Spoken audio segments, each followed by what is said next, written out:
Good morning. We're up bright and early to talk some indoor football today. We're going to kick it off with Champions Indoor Football and the host of Prime Cuts of Omaha Beef. I almost said Prime Cuts of Indoor Football. Host Matt Patten, and then we also, as always, have our co-host here, Arena Football Statement, Dion. How you guys doing this morning? I'm doing really well. Thanks for having me this morning, Sam. I've been looking forward to this. Absolutely. I'm doing really well as well, especially now that I get to see Matt Patten smile. I mean, it's a great smile, man.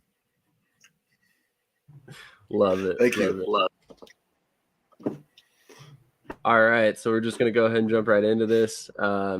Basically, the first topic we want to discuss is the obvious replay issues that happened in Salina. If you didn't catch the Billings game, there was a play where it appeared like Jamario Benson might have crossed the goal line and scored, and it was basically game-changing. And when Billings asked for a review, the replay officials told them that the equipment was not functioning correctly and they could not get a review. So, Matt, let's start with you. I know we've kind of talked about this subject a little bit on Prime Cuts, but I wanted to revisit it. What is your thought about this situation in Billings once again, or Salina? Yeah, the CIF has had some issues with replay and streams for a couple of seasons now. I spoke to some people from Billings who were very, very frustrated with the situation last week. I just honestly think from a league perspective that it's got to be fixed, right? I mean, especially, Omaha's traveling out to Billings next week on Saturday to take on the Outlaws. And I would hate for, something to come down in that game where it's like a crucial thing, right? I mean, Omaha right now is the number one seed in the league, right? So I would hate personally as an Omaha fan and just for the league in general for there to be any kind of controversy surrounding any team that could be in the playoff running. I mean, you would hate for that to happen, especially, with the way that the league sets up for the playoffs and stuff. So, it's something that they definitely need to get figured out, whether they need to, use the YouTube stream and pull that up and make them watch that and rewind it or whatever. But it's got to be able to, they've got to be able to have the ability to do replays or that's going to cost teams when it comes to crunch time. I 100% agree. I think there's got to be some sort of backup plan there. I mean, in place, if your replay equipment goes down, you should already know what plan B is. And so it's not a struggle when the situation occurs. But Dion, I wanted to get your 2 cents on this as well, because you haven't had the opportunity to talk about this on Prime Cuts. So let's get your take. I want to say that as a video guy, I understand technical difficulties. I understand that things can go wrong with your stream, with your replays. I get that, and it's very frustrating. So my heart kind of goes out to the replay people. But at the same time, the timing of it not working was very suspect to me. That doesn't mean that there was any home cooking going on in Salina. I'm not trying to suggest that. However, you get a team like Billings.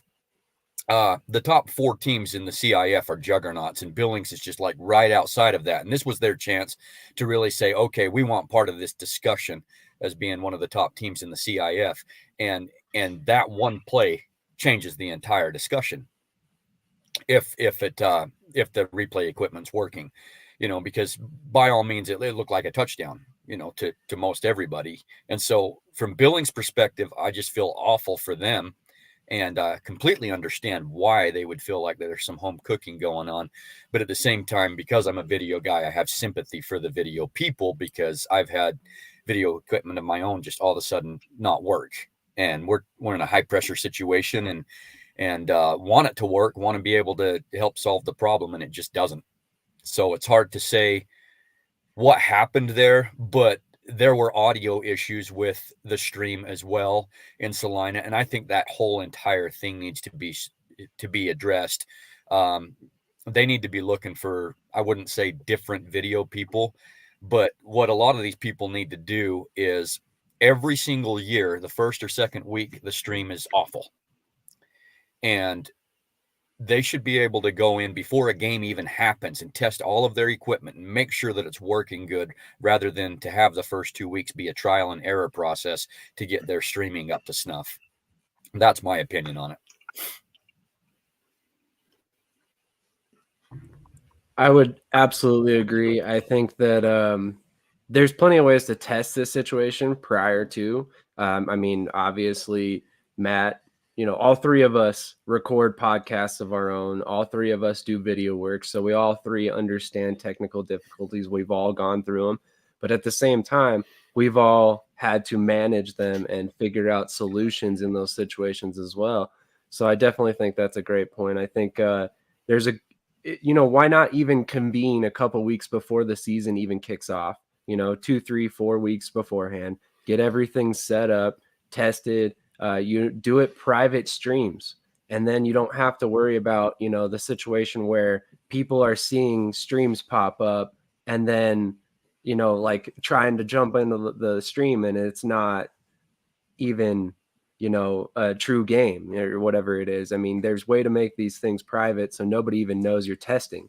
I mean, I know because I've had to do it. So with that situation, I've tried to kind of reach out and help the league. But let's move on to the next subject at hand, which is the coaching change that came in Billings just before this game. So I was very interested to see that Kerry Loughlin has been let go, and in a very bizarre manner. Matt, what were your thoughts on this coaching change for Billings?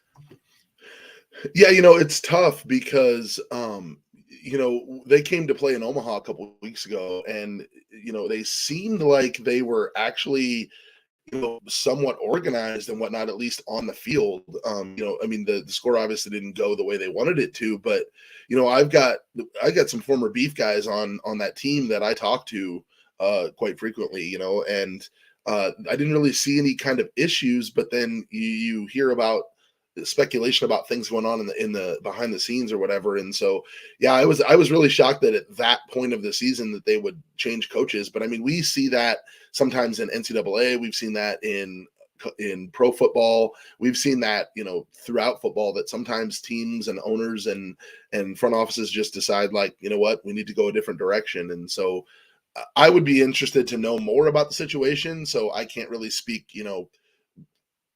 directly about what happened or anything like that. But yeah, I was a little bit surprised to see that, and then see some of the things that maybe have happened that we'll get into, I'm sure, in Billings since that decision was made. Absolutely. Yeah, their decision on how they handled that whole process was not very good, to say the least.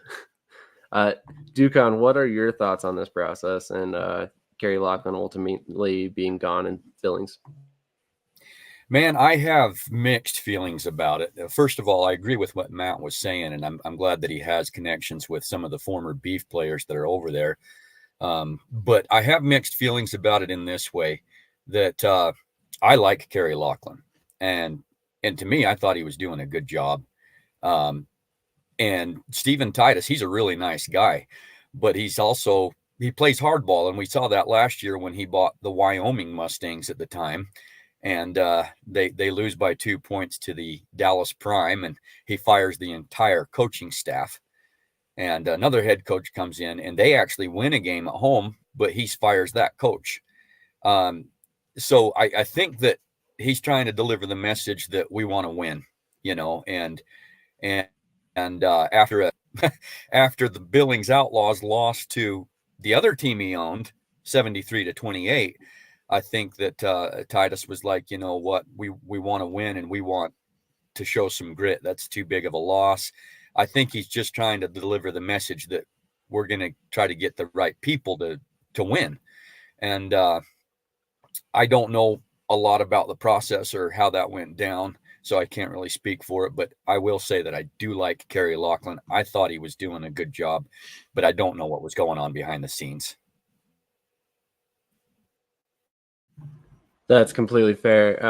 It's a situation that I didn't expect, but looking back on it, hindsight's obviously 2020, right? So you look at it after their first loss, they ended up parting ways with Gabriel Martinez, the offensive coordinator. So really there was some foreshadowing going on here. it was like the message was being sent the whole time, and maybe we as fans and the team wasn't necessarily hearing it, that Billings will only settle for victories right now. They're trying to rebuild the image of their team. They know that Pick Six Entertainment basically drove both of these teams into the ground, and they're trying to do what they can to kind of rebuild these images and bring back the fans. Because, I mean, I've talked to many Billings fans, and a couple weeks ago on the Monday night game, they had like 900 fans in the stadium, and it's disheartening when you're an owner that you're losing that much support for a market that doesn't really have other teams outside of the Outlaws. So I definitely think Titus is trying to send a message in the manner that he wants the fans to know that he wants to win no matter what it takes. But moving on to the next subject. Well, and it's sorry, go ahead. Go ahead, Matt. It's especially disheartening to see that kind of thing with a team like Billings, who has a rich history in indoor football. They were really good for a while back when they were in the IFL. And so, when they came back, everybody was like, oh, Billings, they're back. It's going to be awesome. So, yeah, I definitely hope they can get that ship righted over there. So. Oh, no, I 100% agree. They, like you said, they have a very rich history. But moving on to the next subject at hand, Omaha, your Beef are the last undefeated team in the Champions Indoor Football League. I was very interested to see how that game was going to shake out, because Gillette was a killer team so far this season. They were 4-0 heading into this game. Now Beef stands atop the league as the undefeated, number one seed currently. So how do you feel? How does Beef Kingdom over there feel? And basically, what are you looking for out of them going forward from this point? Yeah, I mean, I'm trying to not get too excited. I'm a fan of mediocre sports teams for the most part in my other sports. And so my favorite team being 4-0 and atop the CIF is a big deal to me. For those of you that don't know, that are watching this, like, the Beef are just part of my family. Like, it's awesome. And I love being a part of that group. But man, this group of guys that we have, they came together in camp. They had some coaching changes maybe a week or two before the preseason game. And we were all like, if I'm not lying to you, we were all like, oh no, what is this going to mean? Like, how's the team going to gel? And then they just they came in and they just hit the ground running, and it's been phenomenal, getting to meet some of these new guys, because most of these guys are new. We only have 3 or 4 guys from the team that were there last year. Where in years past we had the same group of 25 guys each year or whatever. But I'm really excited, especially for tonight. They got a huge game tonight in Salina. And Salina's had some injuries. I know the Beef have some injuries coming in too. And so it's going to be interesting to see, how this game goes, because it's going to be a defensive battle, I think. Brooks from Salina is amazing, right? I mean, he's a great athlete and he's led them all season, but I think our defense is going to put him to the test today. So I'm just excited to see where it goes, man. Omaha's never had the number one seed in the playoffs, to my knowledge, ever. And so the fact that we have that opportunity to control our own destiny, and hopefully we can do that, I'm ecstatic, man. That's awesome. That's awesome. Dukon, what are your thoughts on Omaha sitting atop the rankings right now? Is this a surprise to you, or is this pretty much exactly where you expected them to be? Well, originally, I thought that Sioux City would have one up on them, but Omaha has proven time and time again that they're almost untouchable, and it comes down to the fourth quarter. The way that Omaha plays at the end of the game in the fourth quarter, it's like the other teams are just gassed, and they've still got energy and fight in them, and it's been amazing what they've been able to do in the fourth quarter all season long. So my thoughts is even if Salina hangs with them for 3 quarters, Omaha's just too good, and they're too deep, and they've added Tobias Taylor to their backfield. So I think they get better in the fourth quarter. If they have a lead, they just hand the rock to him, and they're just going to keep piling on points. At this point, I just think that they're untouchable, barring no injuries. That's a great point. And then another move they also brought back to try on Evans, the tight end, or I guess wide receiver in this league. So, maybe we see a lot more run heavy approach over the next couple of weeks with those guys back in the fold. So let's go ahead and talk about the kicking situation that's in the league right now. We've seen a lot of teams make moves at the kicking position. It was fairly rough early on. It seems to be getting a little bit better from my perspective. What are your thoughts, Matt? We'll go to you first. Yeah, I mean, I said this a few weeks ago on the Prime Cuts podcast, and I will die on this hill if I have to, but these teams are going to regret not having a legitimate kicker on their team. And I've seen it a couple different times, right? I mean, you cannot rely on your offense every single time, especially when you're playing a defense like the Omaha Beef, to be able to go out there and fourth down and convert the first down. Even if it's fourth and 2, 4th and 1, like you cannot guarantee that your offense is going to convert that first down on fourth down, especially if you're playing in a place like the Slaughterhouse, Liberty First Credit Union Arena. I will, like I said, I will die on this hill. Kickers make a difference and they are important. And I would say they're even especially important in the indoor game. And you've got to be able to have a kicker who is going to be consistent and is going to be able to make the kicks when they need to. And we saw that affect Omaha directly the first 2 weeks. I mean, we had a kicker who was, I believe he was 0 for 5 on field goal attempts, or 0 for 3 on field goal attempts, and 0 for 6 on PATs or something like that. I don't have the exact stats in front of me, but and then we brought in Paul Ortiz, and first game he wins special teams player of the week, makes a 38-yard field goal like it's no problem. So I think that the fact that these teams don't have kickers is going to for some of them come back to hurt them in the end. But we've seen almost every team in the league go for the 3-point conversion, and we've seen almost every team in the league go for, I think, a 4-point conversion at some point or another. So, agreed that truly that rule in general changed the scape of the game, kind of removing kickers from the equation a little bit more than they ever had been before. Dukon, what's your take on the kicking situation that we see across the league currently? Well, we talked about it a little bit last week. First of all, I agree with everything that Matt said. But definitely you've seen a couple of these coaches that started the season not even having a kicker, not seeing the need for it, that have now signed a kicker. And you see teams like Salina, and I think a couple of them do this, that they'll choose to just do the 1-point PAT and kick it.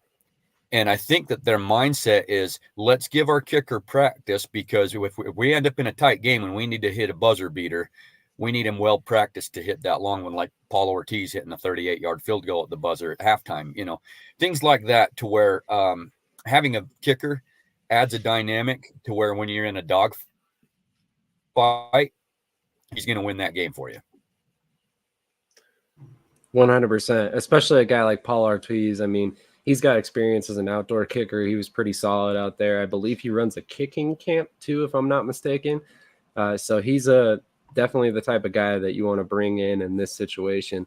Somebody who can kind of come in and be that stabilizing force on the special teams unit, which a lot of these teams are lacking currently. But we're going to talk some quarterback. Sorry, go ahead. Yeah, and don't second guess Salina's decision to bring in Jimmy Kozalski, because he's a very good kicker as well. No. If you're second guessing that move, you didn't watch the Billings game a couple weeks ago, or not the Billings game. I'm sorry, Topeka, when he made the extra point that was the difference in the victory. So that was just one of many examples so far this season.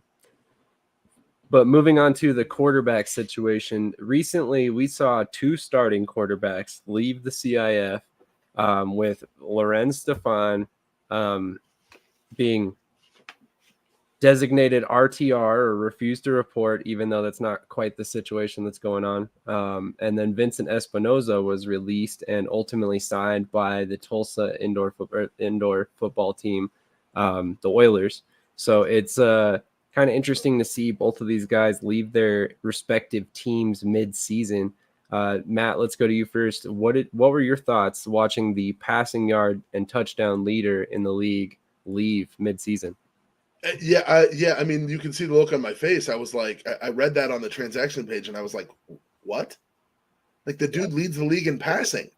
Like I don't understand what they're doing in Topeka and why they would release a guy who's leading the league in passing yards regardless of whether you're winning or not. Like you've got a guy who's again leading the league in passing. Like it's mind blowing to me. It boggles me, and I don't understand it. And as far as Espinoza, I mean, I watched him play when they came to Omaha, and I watched several of their games, because I'm a big fan of Eddie Hamilton, who's on the Outlaws. And so I thought he was a good quarterback. So I don't know what is going on with that situation. Again, we talked a little bit ago about Billings and kind of not being sure about what's going on there.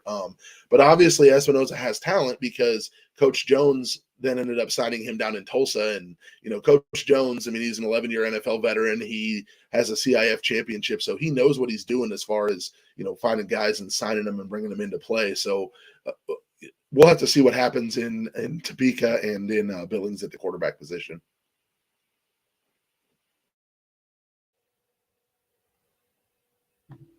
Ducon, what are your thoughts on this situation? I mean, I was surprised. I know we kind of talked about it off camera, but what are your thoughts? Honestly, man, this it's a very, very puzzling situation, but it goes back to Topeka hosting the Omaha Beef. And, Stefan's coming off of a 7-touchdown game against Salina. The Beef come into town, and through 3 quarters, Stefan was able to score 1 touchdown and threw 3 picks. And he was harassed by a defensive line that was just lethal. And I'm guessing Tyus Jackson was like, well, let's put in Dylan Van Boxel because he's a more mobile quarterback, and he gets out of the pocket and he can throw on the run. So they try that, and he has relative success on the offensive side. And my guess is just some of the things that Stefan has said since then was that the coaching staff doesn't believe in me. And I know that the CIF kind of has this thing where if you list a player as refused to report, they cannot sign with another CIF team. So I'm guessing the coaching staff was like, we don't want to play against Stefan. He's obviously disgruntled. We don't want to play against him. So let's just put him as refused to report. So he can't sign with another CIF team. Well, that really handcuffs Stefan in a lot of ways. And it's also not fair to him because it makes the rest of us think he flat out refused to report when he didn't. Maybe he was reporting. Maybe he wanted to start. Maybe he was just having ongoing discussions with the coaching staff, and they were just having disagreements about how to approach things. And he's listed as refused to report, which I think smears his name. I think it's very unfair to him, and in multiple ways. And I think that there should be some other thing to list it as rather than refuse to report, honestly, because he didn't refuse to report, and it makes all the other teams say, we don't want to sign this guy if he's going to do that kind of stuff. I am so happy you put that like that because he did not refuse to report. In fact, he made arrangements to report. I'm not going to go into details, but obviously anybody who's watched this channel for any length of time knows Lorenz is my guy. He's been on this channel, I think 4 or 5 times at this point, but he had a situation that took him away, and I would have done the same thing. And he was going to return to the team regardless of his status as a starter or not, because he made a commitment to that team. This is 100% on the team. Like you said, they wrongly listed him as refused to report to protect themselves from having to play him because they know how good he is. Quite frankly, I don't think he was ever really the guy for this coaching staff. And I like Dylan Van Boxel a lot. He's a great kid, great quarterback. I know him quite well as well. I was rooting for both of these guys to find success. Unfortunately, they both ended up on the same team.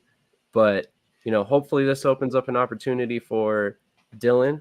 But then hopefully we can get this situation corrected for Lorenz, and he can move on to another team, whether it's in the CIF, the IFL, NAL, wherever it may be, because that guy guaranteed has multiple offers sitting there waiting for him should this situation get cleared up. So from the bottom of my heart, CIF, if you're listening, let's get this corrected for Lorenz and other players this has happened to so they can continue their football career, because not only does it smear their name, but it prevents them from getting other opportunities down the line, which is not fair to anyone involved. Now, I know there's certain players that have actually refused to report.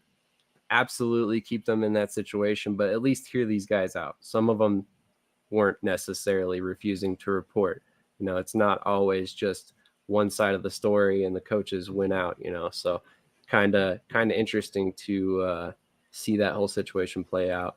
But Matt, it's been a pleasure to have you on today. Thank you so much for coming on to discuss some CIF news. We are going to transition to the Indoor Football League and our indoor football correspondent here shortly. Matt, any final words before you get out of here, man? No, man, I appreciate you having me. I look forward to hopefully doing this again soon. And, as always, go Beef! Love it. So yeah, for anybody who didn't know, check out Prime Cuts of Omaha Beef every Tuesday afternoon. It drops at 4 p.m. Mountain Time, 5 p.m. Central. So hopefully right about the time everybody's getting home to check it out. But we're going to go ahead and welcome on my guy, Krish from Shady Sports Network, and Eye of the Storm, a CIF show. Krish, how you doing this morning? Good, how are you? I'm doing good. Doing pretty well. Thank you for subbing in at the last minute once again for our IFL coverage. I appreciate you always being the go-to guy here. So thank you once again. Let's go ahead and jump right into this. There's been a lot of IFL news over the past couple of days. One of the pieces of information we actually got to break. Thank you to my sources out in Iowa. I really appreciate all your help on that. With that being said, let's go ahead and discuss a move that basically sent shockwaves through two leagues. Jonathan Bane has jumped from the National Arena League to the IFL once again to play for the Iowa Barnstormers, who just a couple weeks ago lost their starting quarterback in Darius James Peterson. What are your thoughts about this, Krish? I mean, you in our group chat were on this before anybody else. You saw Jonathan Bane wasn't happy with his NAL situation. You immediately were like, what about Iowa? And I had to keep it close to the vest. I didn't want to tell you exactly what I knew, but you were spot on. You knew this was coming. So how did you make those connections there, buddy? I mean, I saw Iowa obviously had a quarterback opening, and then I saw Bane. Obviously, he wasn't happy, and the NAL is a whole different beast. We'll get into that later, but they refuse to report means something totally different than any other league does. So if they want to hold the player hostage, they will. The IFL won't be that bad, but they will. So I'm there's no way he's gonna go. The only team he goes to is West Texas, but they're set on Daniel Smith. They're not moving on. Daniel Smith could throw 6 picks and he would still be starting there. That's how that works. But it's also their other guy that they had in West Texas had the whole legal situation going on. So it's he can't really play. But I think Bane going to Iowa is a great move for them because they're 0-3 right now, and they need to win. They're in win now mode. Do I think the move is a little too late? Yes, technically I do, because I think they should have signed him last week. I know certain things don't go certain ways. Sometimes it's hard to get a player to sign, a certain week because they have to get their whole situation figured out with travel and everything. And I think you look at Zach Reeder, the other option they have at quarterback there. I think Zach is young, right? He hasn't played since his freshman year of college, so he's a young kid. He can learn behind Bane. He can get developed, and who knows, maybe an opportunity outdoors, with one of these professional teams outdoors, whether it's overseas, opens up for him. Anything can open up. So for me, I think this is a great opportunity, a win-win for both QBs. I think it's a win-win for Bane because Bane goes in a situation where, you see how excited coaches to have him. Coaches, really, really, really wanted him. So they're invested in him. And I believe they play Sioux Falls next, I want to say, again. Or, no, who do they play? I'm trying to think. I forgot. I know they play Tulsa in 2 weeks or something. But, you know, it gives him time to learn the system, and I'm happy. I think it's going to be good. I definitely agree. Ducon, what were your thoughts when you heard about this news? Well, my first thought is, again, Krish is really good at what he does. Great analysis there. Man, I don't know why I didn't put it together, but when I heard the news, and I think you're the first one that broke it, Sam, that Bane was going to Iowa, I was like, duh, no brainer. Wow, what a great signing. It immediately puts them in a position where they can fight for a playoff spot in the Eastern Conference. When I was just like, man, they look horrible. Their offense is very stagnant. They're going to end up being dead last in the Eastern Conference. And now I'm like, okay, these guys are going to be in the contention for a playoff spot. So yeah, I think he has an ability to spread the field really well. They've got a decent receiving core. The big thing is can that O-line protect Bane? It's a little bit difficult because Bane is a pocket passer, and the IFL rules kind of cater a little bit to a lot of read option plays for quarterbacks to go on the run. And because they had Darius James Peterson, I think Mogeson's offense is catered to his abilities. And so I think that there may be a little bit of growing pains to start off because Bane's more of a pocket passer and Peterson was really good on the run. And so I think that they're going to have to adjust their game plan based off who they have now. But because he's a great pocket passer, I think that it makes it difficult for opposing defenses to game plan against them now. That's a great point. I'm also interested to see how this impacts their ability to recruit free agents. It's one thing when you're trying to, bring in reinforcements mid-season and you just lost your starting quarterback and you look like, you might be one of the worst teams in the league. And then all of a sudden you get one of the biggest, quarterback names in the indoor football league or any indoor football league, really. And all of a sudden that kind of turns the tides for you. People want to play with Jonathan Bane. They know who he is. They know what he's done in the past. They know that he's, developed this long-term career in all these different leagues for a reason.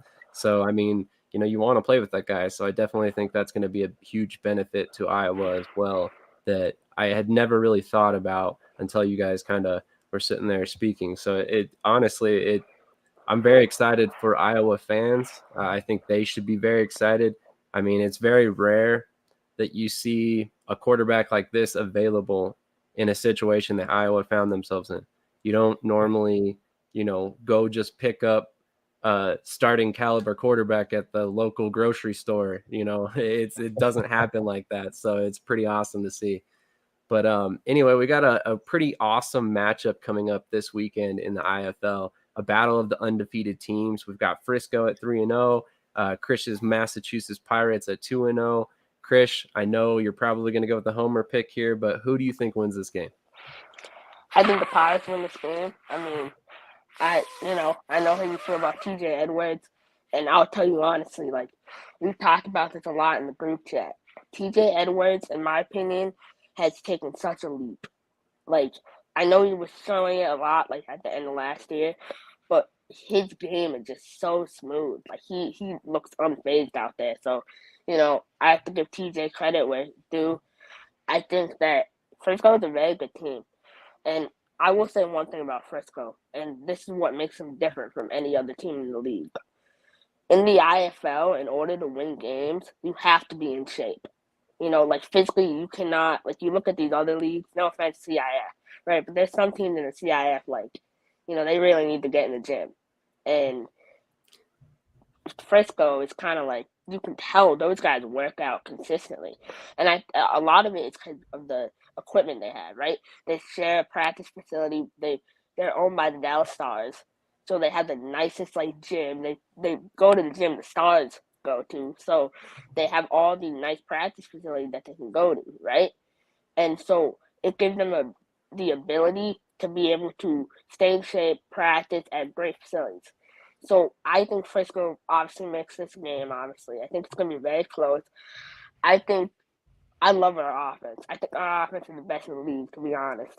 I think we dropped, like, I want to say we dropped 55 points on their defense, and they scored like 52. So 55-52 Pirates all the way. Okay. Dukon, do you have a prediction for this game?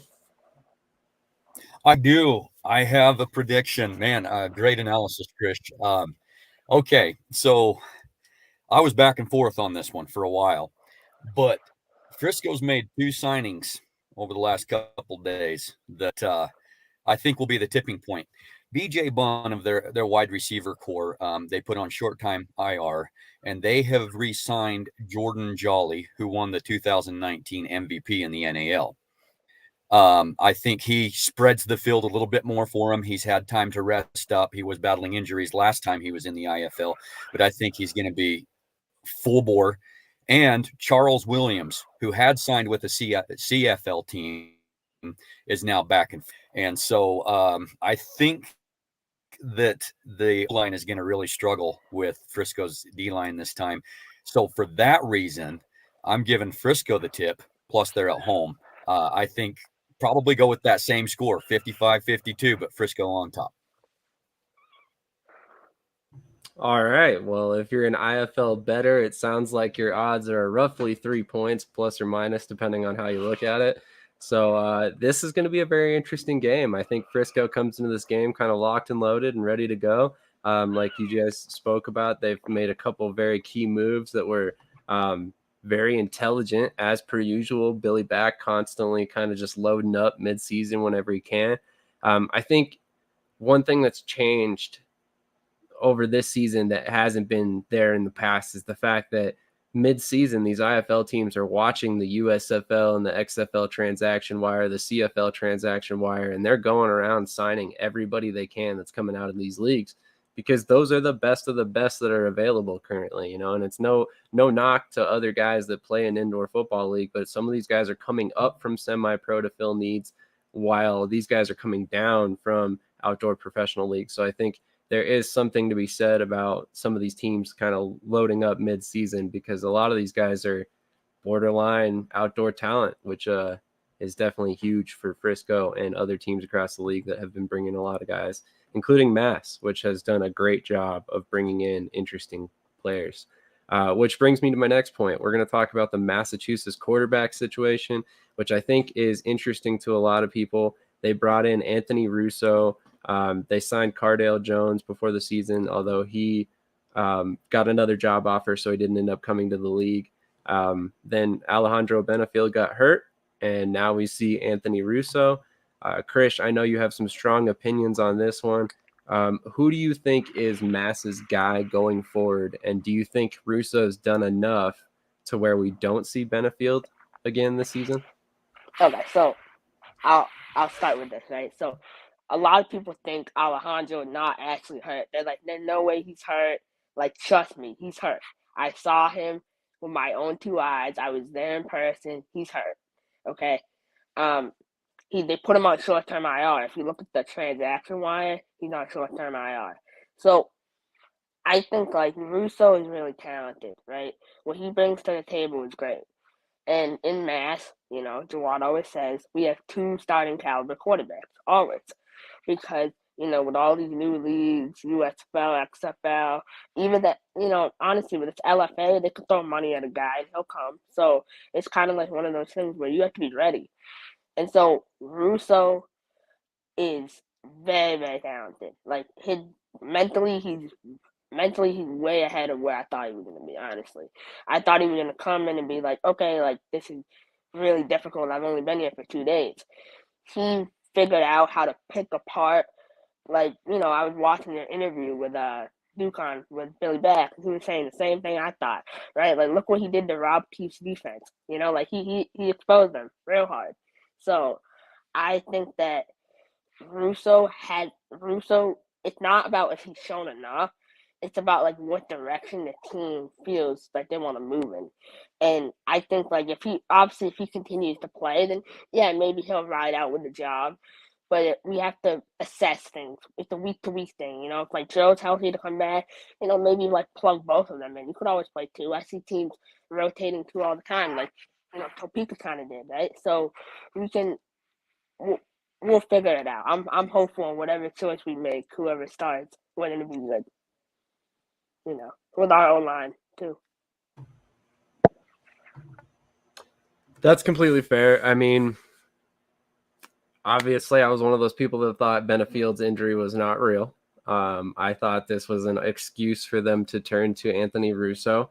I think there's more going on behind the scenes with them signing all these prominent quarterbacks than Krish lets on. But he would know better than I would if Benefield's injury is true. He was, in fact, in the stadium. He saw the injury with his own two eyes. You know, he saw that, you know, Benefield was obviously hurt or hurting at least. So I'll take your word for it on that one. I still think that it was an awfully convenient timing for Russo coming in a week beforehand, Benefield getting injured, and Russo all of a sudden starting.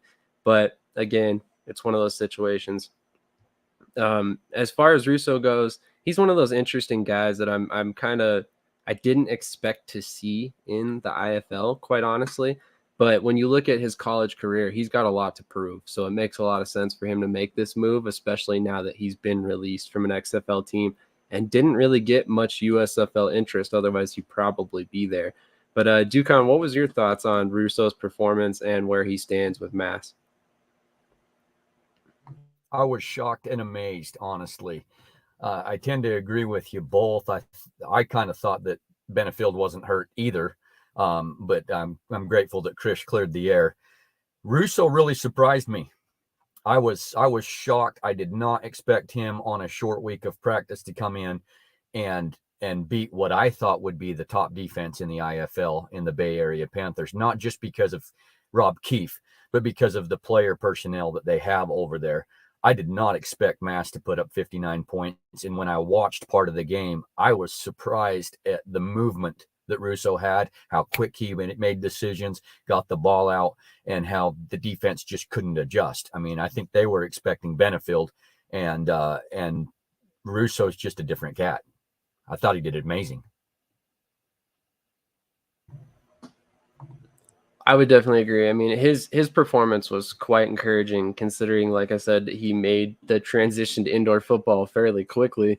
And in fact, if you look back at his college stats, his statistics in the IFL were basically on point with what he did in college. So that's encouraging to me, because we always talk about the fact that the indoor football game is more condensed and faster. So if you're right on par with what you did in college in the IFL, chances are you've developed quite a bit, and there might be something more there for teams to work with.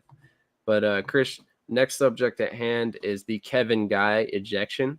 Obviously, in this past game, he got a little upset that the Tucson Sugar Skulls were laying down a whooping, and he ended up rejected. So what were your thoughts on this, and ultimately what's come out since then? So, you know how I feel about Kevin Guy, right? I think he has his own issues that are beyond the game. I also think like he the way he runs his program, it's very interesting because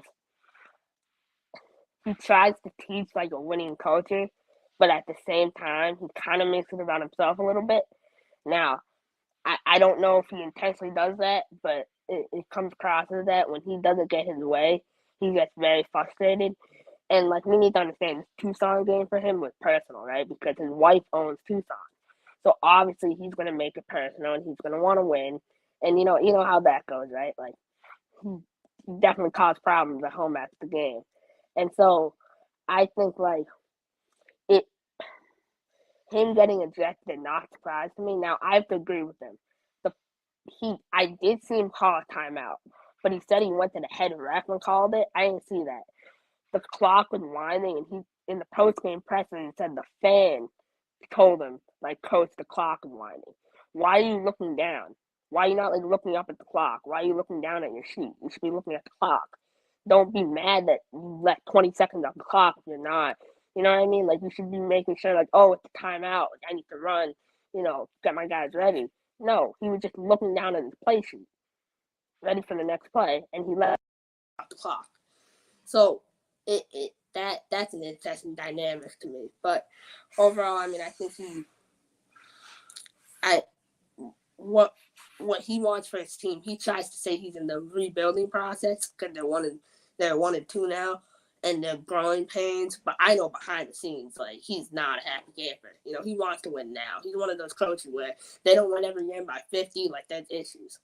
So he's used to rolling over people in the IFL, right? He's used to playing a soft Western Conference where, I'm not going to lie, in years past, the Western Conference hasn't been that good. There hasn't been quality guys. I mean, there was teams legitimately like 2-3 years ago playing with borderline Rapid City Marshals guys on, the Western Conference. So, in my opinion, I think guys in for it this season. It's going to be a long season, but I think he'll find a way to at least make the playoffs. So, yeah, definitely. That's my thought on it. I would agree. He seems to always find a way to make the playoffs. Ducon, what were your thoughts on this one? I know you wanted to talk about this in particular. Oh man, great take, Krish. Honestly, great. But I hope the IFL people don't hate me for saying this, but I think that the Kevin Guy ejection is the absolute best thing that could happen to the IFL, and here's why. So many people across the IFL and the IFL's fan base think Kevin Guy runs the IFL. Okay. And even me, it gave me confidence in the IFL to actually have the ref eject Kevin Guy from the game for what looked like to me an obvious violation of a rule. And so they throw him out of the game. And I like what Krish was saying, Kevin Guy and his wife own Tucson, and I can just see if he loses to Tucson, the tension and the trash talk that goes on in the Guy family home, and so it is a personal game. Guy wants to win this thing. Otherwise, Kathy, she's going to be giving him a load. And I think that it was just a funny situation to me. I feel bad for Kevin Guy because I totally get where he was coming from, and I understand why he was upset. I totally get that. But it gave me, and I think a lot of other people, a lot more confidence in the IFL not catering to Kevin Guy, which may have been presumptuous on my part and other people in the first place. But I look at it now and say, hey, you know what?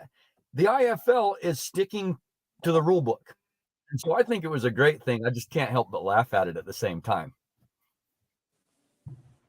That's a great point. I mean, for anybody who's married or has a girlfriend or whatever it may be, even if it's just a family member, you always want to beat the other person. And it's a little bit more personal, obviously, because you're going to hear more trash talk from a person like that than you will from anybody else. So I completely agree on that point.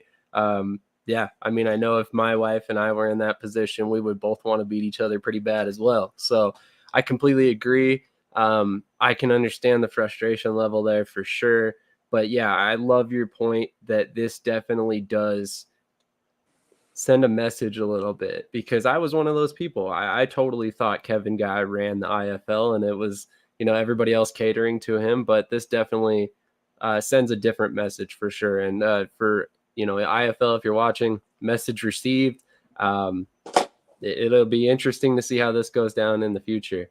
Krish, if you're still with us, we're going to move on to the parity in the Western Conference. The Western Conference has kind of bumped each other out more or less to the point where nobody's undefeated. And it seems like there's a lot of good teams at the top of the standings so far. So what are your thoughts on how the standings have shaken out in the West with Tucson 2-0, Duke City 2-1, and then basically you got Bay Area 1-1 and Nas 1-1 as well. The rest of the teams are 1-2. I mean, this is great football to watch, honestly. Like, I love the USFL, man, but you gotta start tuning into these Western Conference IFL games. Like, they're legit, Like, I mean, it's interesting. The parity, like you said, there's a lot of good teams, and every team is coming for it. Like Duke City has a motivating factor.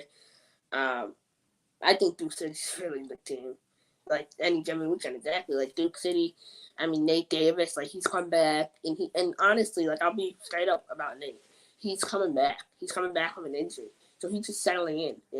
give him a couple more weeks, let him settle in. Nate is going to do Nate, like he's going to take him time, but he'll get back there.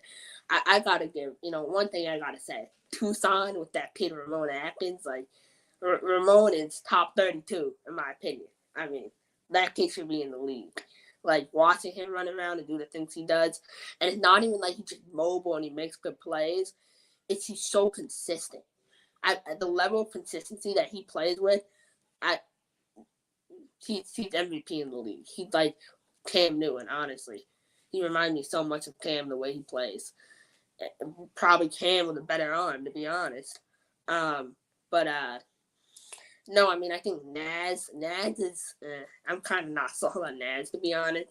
They have good defense, but their quarterback situation and their line is a little questionable at times.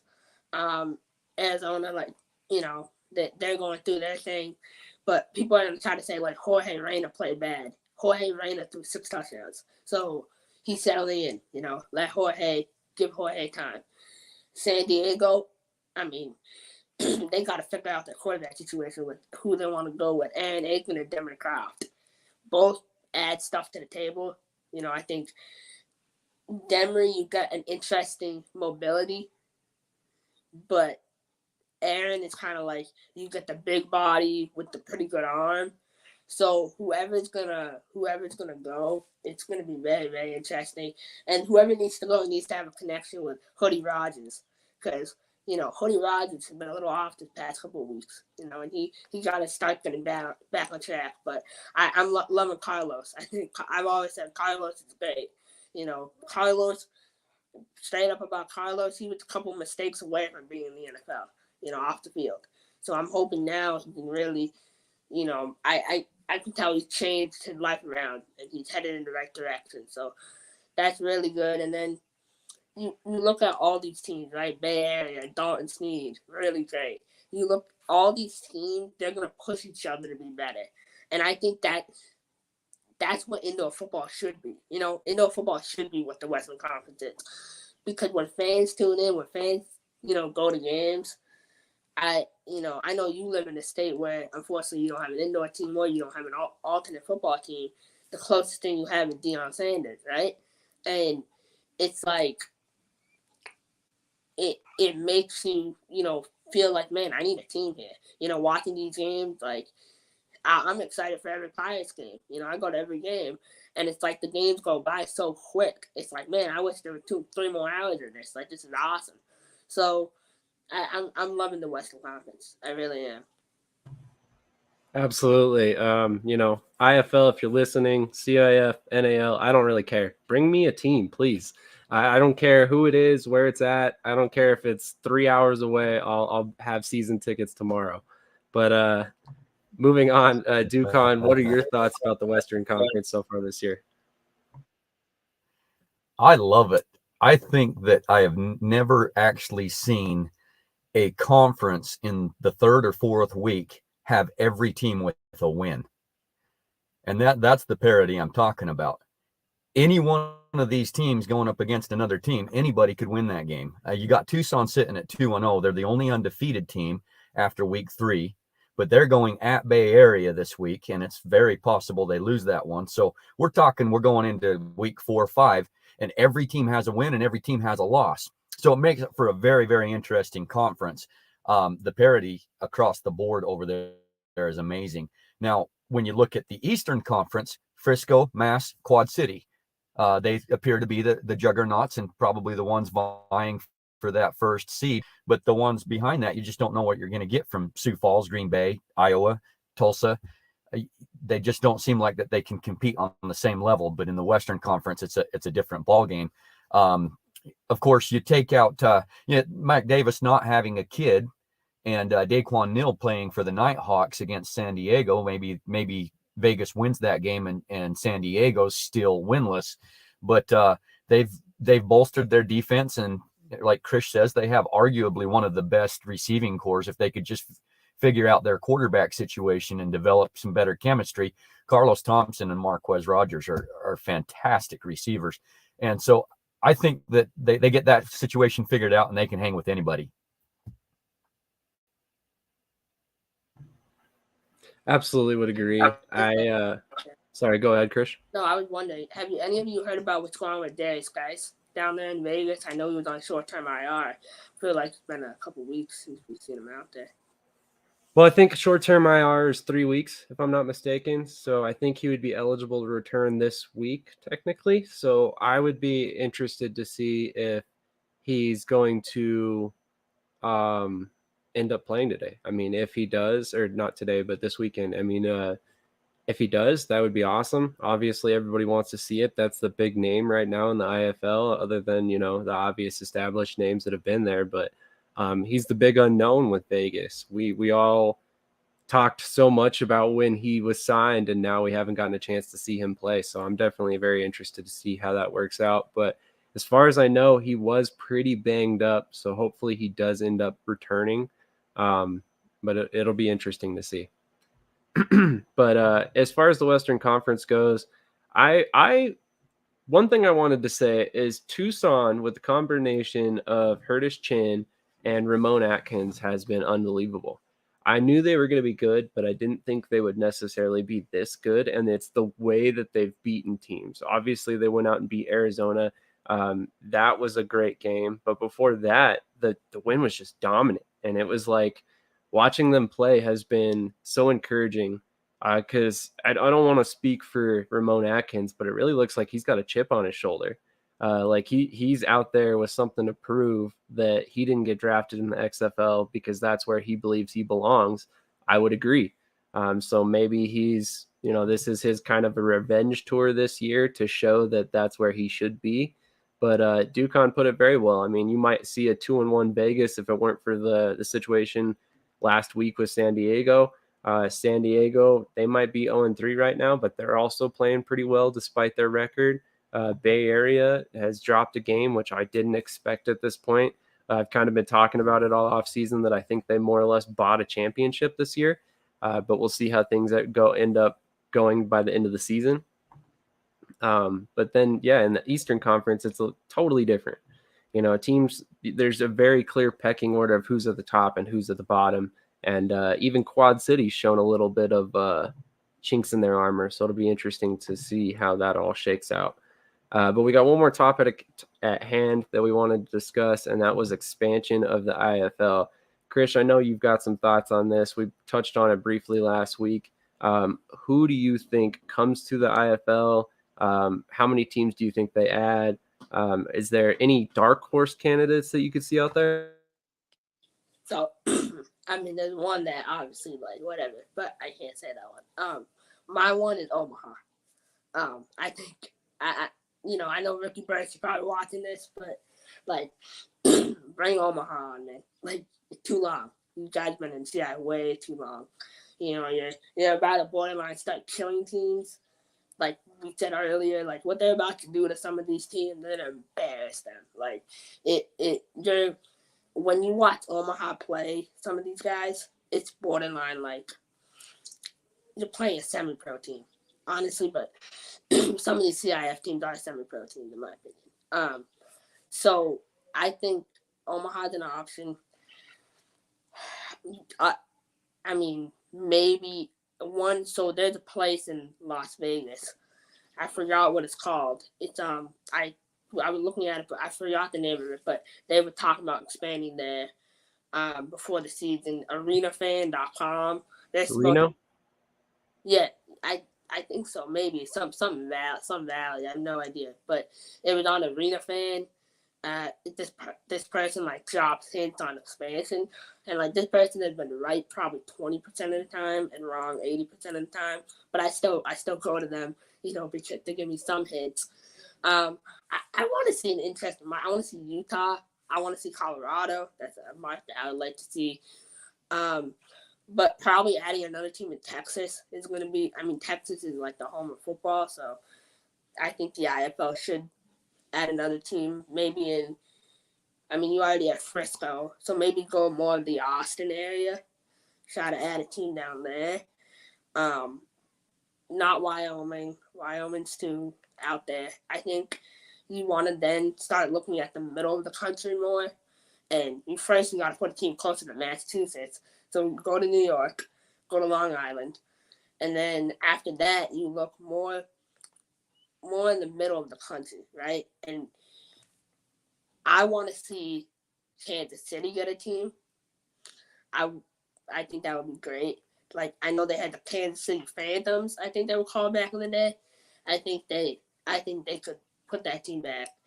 And then finally, my last team, my dark horse team, who I think should go, who I think is completely derailing the organization and flat out destroying it, is the Idaho Horsemen by being in that AWFC. They got to get out of that AWFC, at least to the CIF, at least, and start, because they have a legit fan base. I mean, I heard one game they got like 4,000 fans.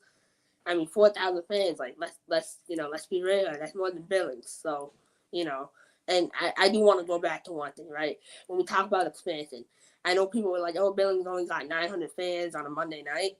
900 fans on a Monday night is really good, in my opinion. I know that's going to, sound bad, but it's a Monday night. People at work the next day. So look at that market as somewhere where you could possibly, go to. That's a fair point. Real quick, Ducon, what are your thoughts on expansion? Well, I've got a lot of different thoughts on expansion considering the IFL. First of all, expansion is very difficult. It's hard to actually field a team. And the IFL is very determined to make sure that these are high quality teams, not one and done, not people that don't do things professionally. You see my shirt. I fully expect the Bucks to be back in 24. Maybe not in Bismarck, maybe Fargo. I think they shouldn't change their logo. If you had an F here instead of a B, that may raise some eyebrows. But I definitely think that they'll be back. We've been promised the Columbus Wild Dogs for 3 years, and they haven't seen the field. We're still being told they're going to show up in 24.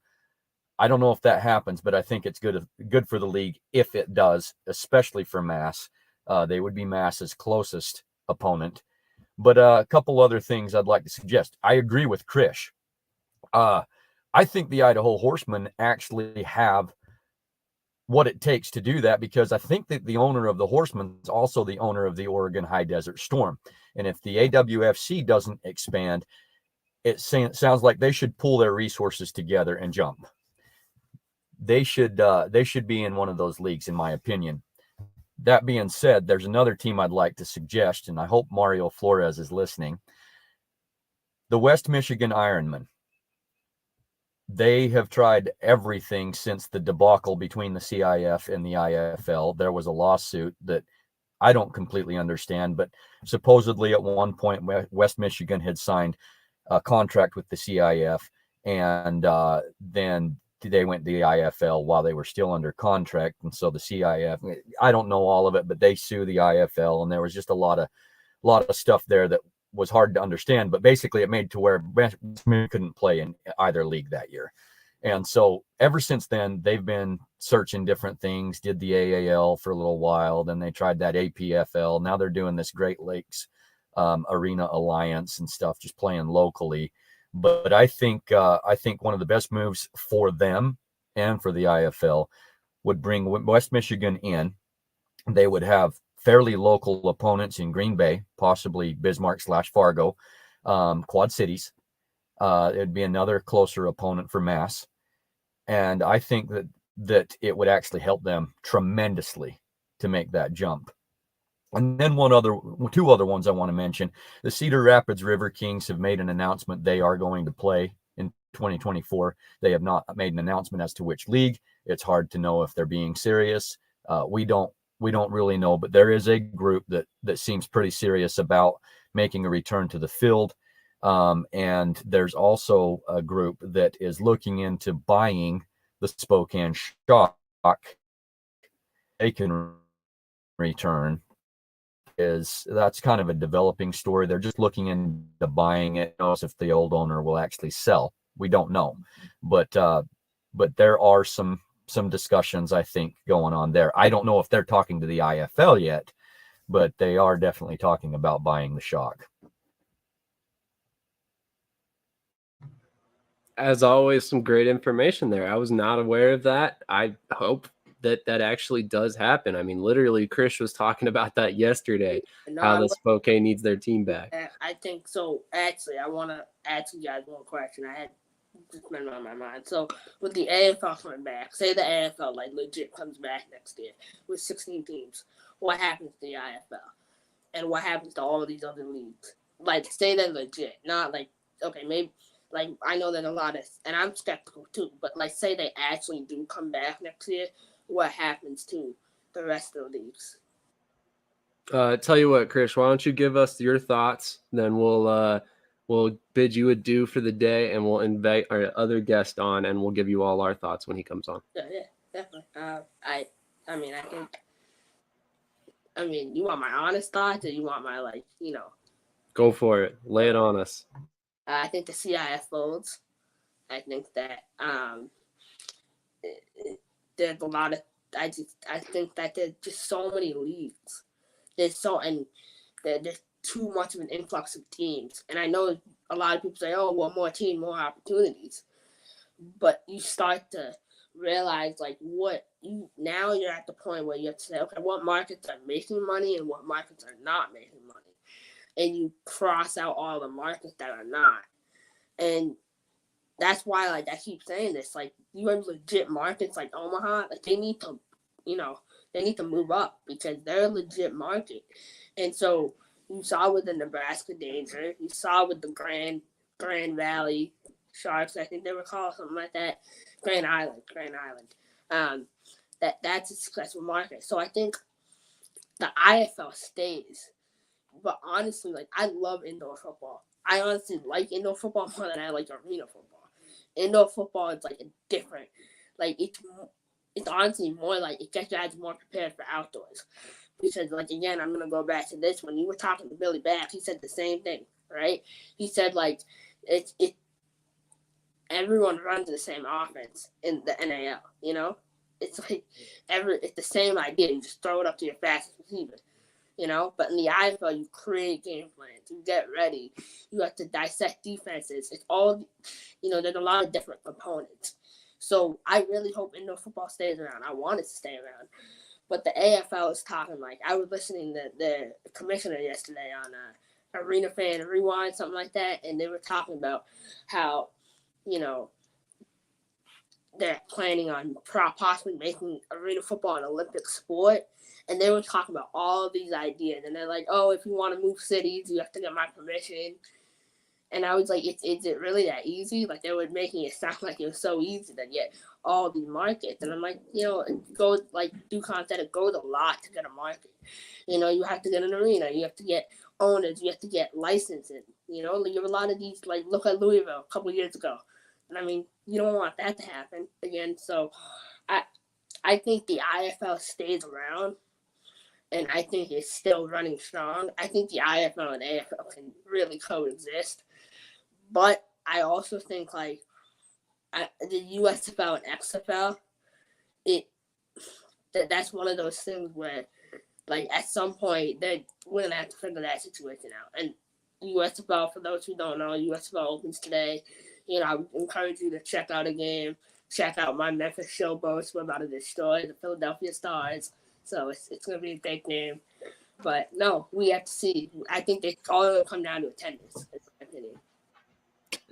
As always, Krish, it's been a blast. I love talking to you, man. You're so much fun to discuss football with. Have a great rest of your day. Enjoy all the football we got. I mean, literally, we've got something like 70 hours of football coming at us over this weekend. So it's gonna be unreal trying to catch all of these games. But Krish, thank you so much, man. Have a great rest of your day, and thank you so much for coming on. So we're going to invite on our next guest, Ryan McCarthy from the No Credentials Required podcast. He is my version of an NAL expert. He tells me everything I need to know about the league. Ryan, you're a huge Albany Empire fan. So why don't you go ahead? How can you tell from the shirt I'm wearing? I know, right? Right. Ducon, I see you're in your home office. Nice to see you. Love the cap, my friend. Absolutely. Got to represent arguably the best team in the NAL, right? Arguably. So obviously, you're probably going to have some pretty strong opinions about our first topic of the day. Everybody wants to discuss the obvious coaching change that just occurred in Albany. So what were your thoughts when you found out about Tom Menas out of Albany? I was pretty shocked. I did not see this coming. Just like the rest of the league and probably the rest of indoor football insiders, I did not see this coming. The first I saw about it was on his Facebook page when he said, "Oh, I'm not mad. I'm not angry. This is part of the business." I'm like, "What's going on?" And then you see the news release comes out. Oh, we've relieved Tom Menas of his coaching duties. I'm going, why? Why would you do this? Why would you mess with a good thing? So I'm actually still in shock about the situation. I know Coach Damon Ware. He's an excellent coach. He's an excellent coach. He's on the, I'm putting the air quotes, interim. But I think if the players know him, the players love Coach Ware. Players love Coach Ware. He has all their respect in the world. So I don't think the turnover from coach to coach is going to be all that bad. They're going to keep the same offensive system. They'll keep the same defensive system. I'm curious to see who's going to be. I know who's. I would be curious to see how the defense is going to be handled, because Coach Menas was handling all the defensive personnel. So, I mean, at least offensively, I'm not too worried. Although the league seems to sleep on the Albany Empire defense. We saw what they could do in the NAL championship game when they absolutely obliterated the Carolina not Hurricanes, the Carolina Cobras in the championship game. And we got about 35-7 at halftime. But no, I'm still in, like I said, I'm still in shock a little from the situation. But I don't think it's going to be, the turnover is not going to be that bad with Coach Ware. They'll keep everything. The culture is not going to change. The players, they brought back a bunch of their players from last season's team, and they're poised to win another title. So it's shocking, but I don't think it's going to be too bad from what other fans are saying. So, but it's a long season, and the Empire hasn't played their first game yet. They're playing tomorrow, so it's going to be a long season. We'll see what happens from here, but I don't see much of a change in terms of culture, in terms of keeping that the Empire way, as I'm going to call it, in Albany. I wonder where you got that term.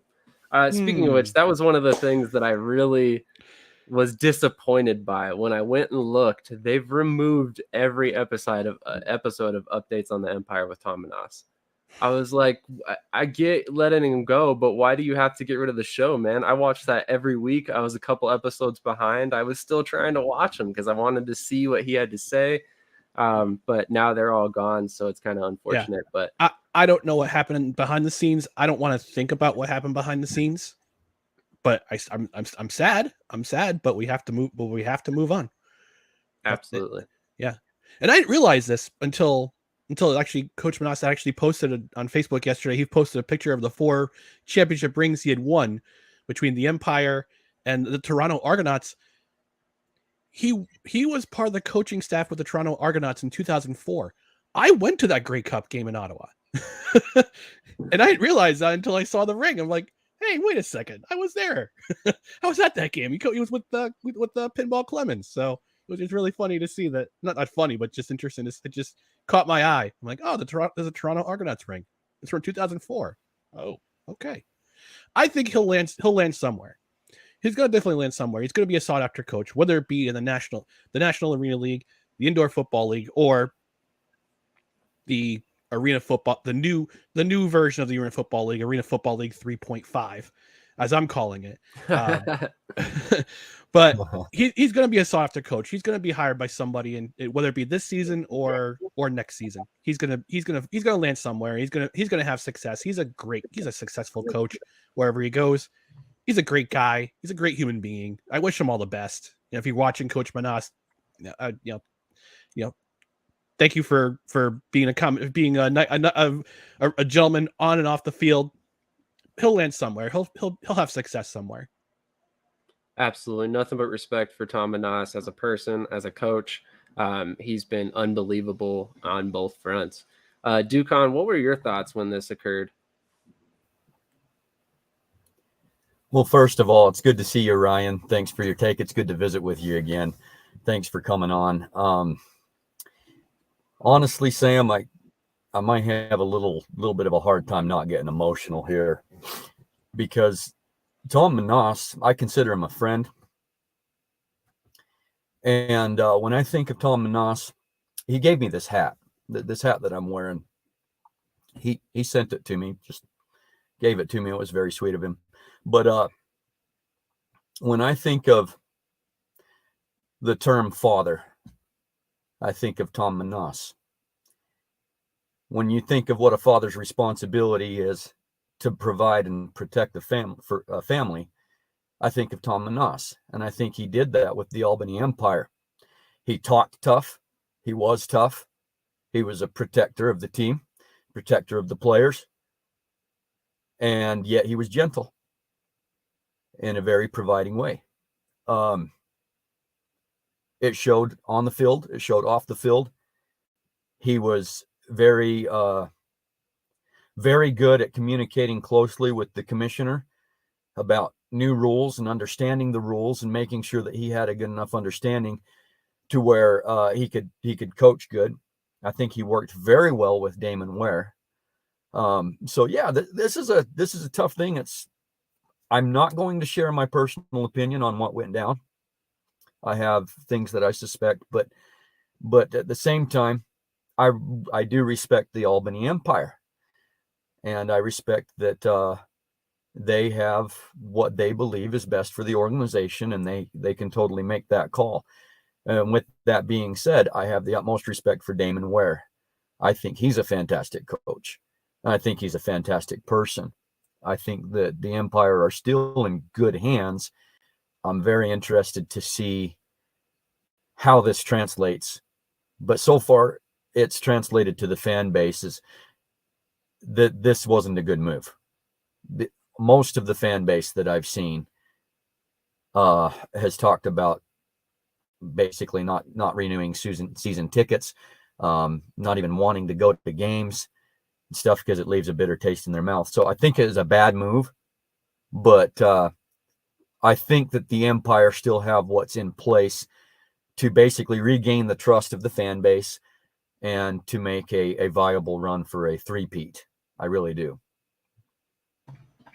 Yeah, I was very disappointed by what happened. Obviously, I've had Coach Menas on my program. I was very lucky to speak with him. He actually reached out to me and told me that he wanted to come on because I had not really covered the NAL too much. So he had kind of noticed that, and he wanted to be the more or less the ambassador of the league, which I thought was amazing. I mean, he's not only good for that team, but he was good for the league because he was trying to do everything in his power to grow the league as a whole as well. You know, every time you heard him on his show, he was discussing buying season tickets, supporting his team, supporting the NAL. You know, he had the commissioner on several times. I mean, it was there was more than just football to him. Like, he was in it to win it for the league perspective too. He believed in the NAL, and it'll be very interesting to see where he ends up landing. I mean, maybe he ends up in the AFL, like Ryan mentioned. You know, maybe he ends up in an IFL. I know he's very close to Dave Mogensen out in Iowa. You know, he's close with a bunch of coaches out there.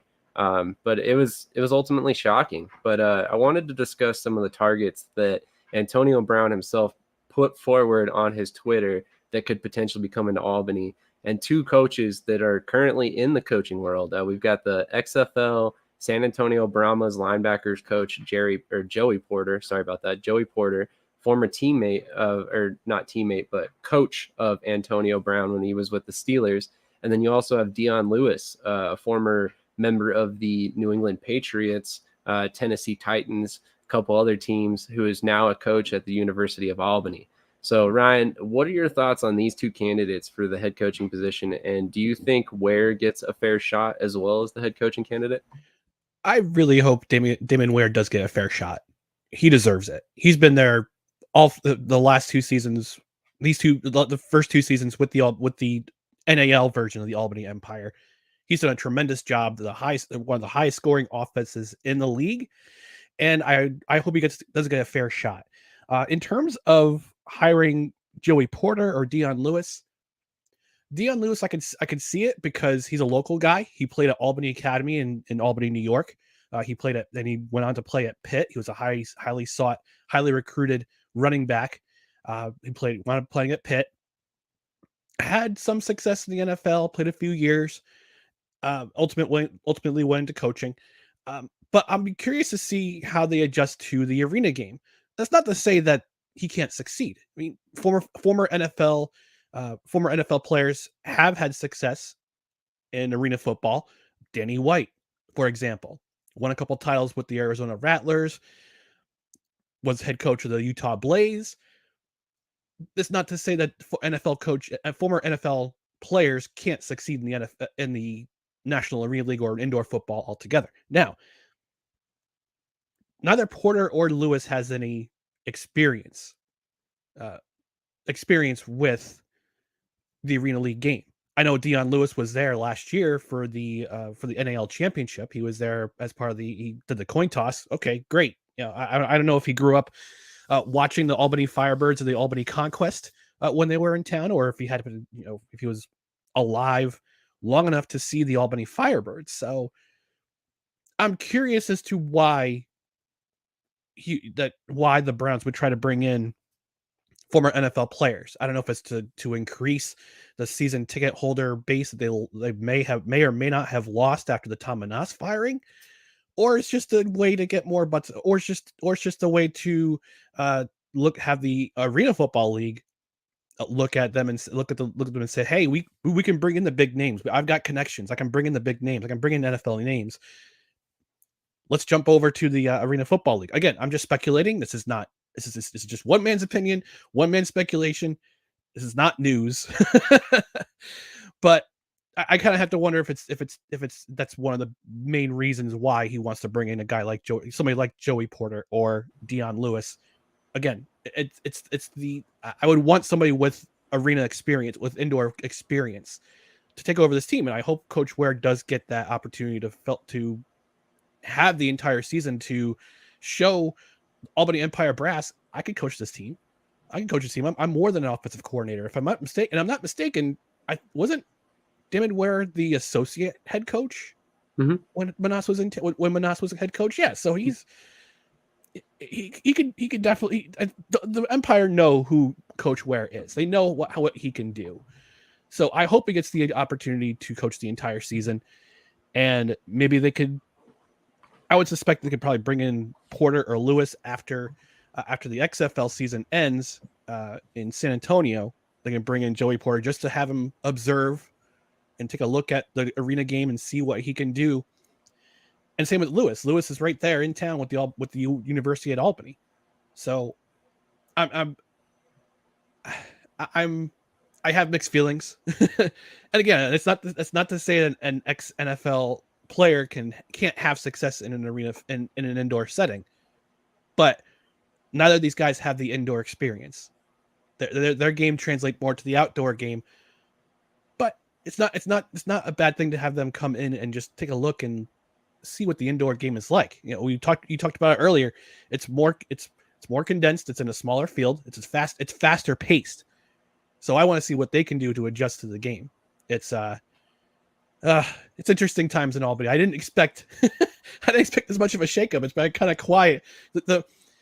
But maybe sometimes I think it was BT. I thought it was Pete. Was it PT Barnum who said even bad publicity is good publicity? Yeah, and honestly, I think that's basically what this amounts to. I mean, we've been talking so heavily about Albany recently on every front. Everybody I see is talking about the fact that they moved on from the coach, who they're looking at, the fact that Antonio Brown and his dad are back in ownership for the first time. I mean, people who don't even watch indoor football. Literally, my boss at work, who's never watched an indoor football game in his entire life, was like, hey, did you hear Antonio Brown bought a team? And I just started laughing because I was like, yeah, man, I heard all about it. Trust me. But anyway, I was surprised to an extent. I kind of wondered if there was going to be a shakeup once these new owners came in. And I've heard since then that it wasn't necessarily all Antonio Brown or his father's doings when Menas was let go. I think this is, as much as I hate to say it, an organizational decision, and they were trying to prove something, that it wasn't all necessarily Menas that won these games. But not that I want to suggest that they need to move on from Damon Ware because he's an amazing coach, but if you want to prove that it wasn't all Tom Menas, why keep the guy who was right there as his right-hand man? I mean, so that message, I don't know if that's necessarily resonating or necessarily true.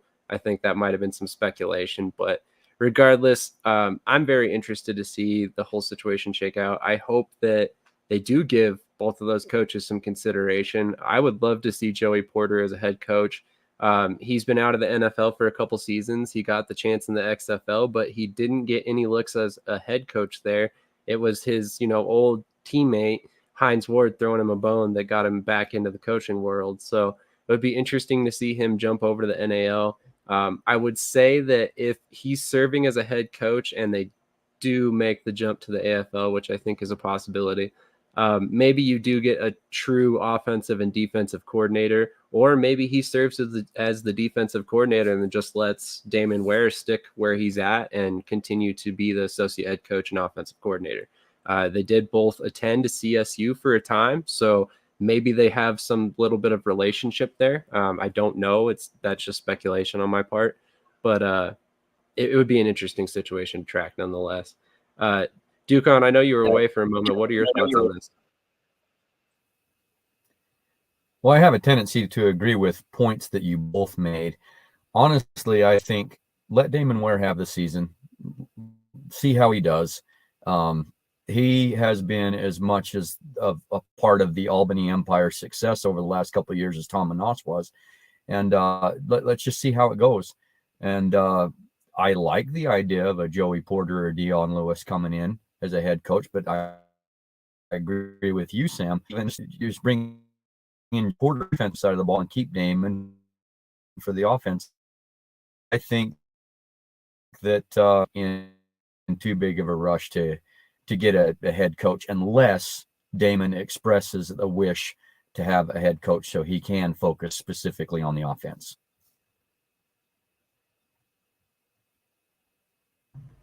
That's a completely fair assessment. I personally would assume he's looking at this as an opportunity to show what he can do as a head coach. I mean, it's been since 2012, I think, was his last opportunity as a head coach. He's been an assistant head coach or an offensive coordinator since then and hasn't really gotten looks, which I thought was kind of odd. But anyway, moving on, I think that he should definitely get a fair look for that job.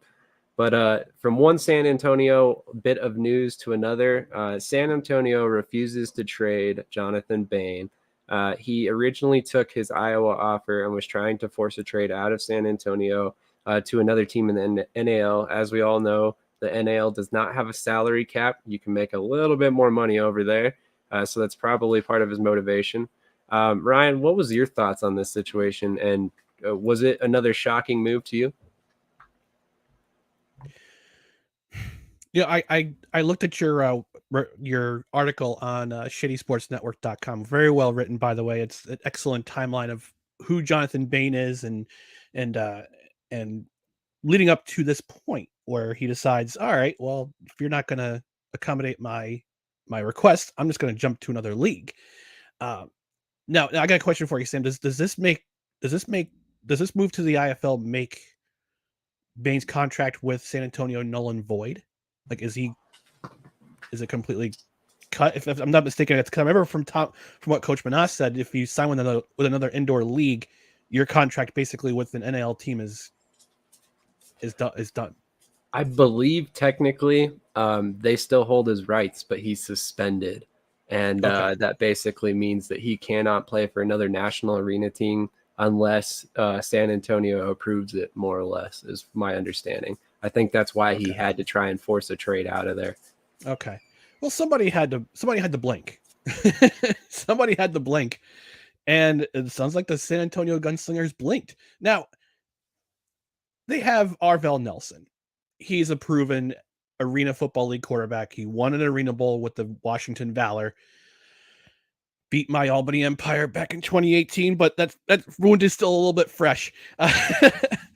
So San Antonio's not in too big trouble. So they've got an Arena Football veteran quarterback.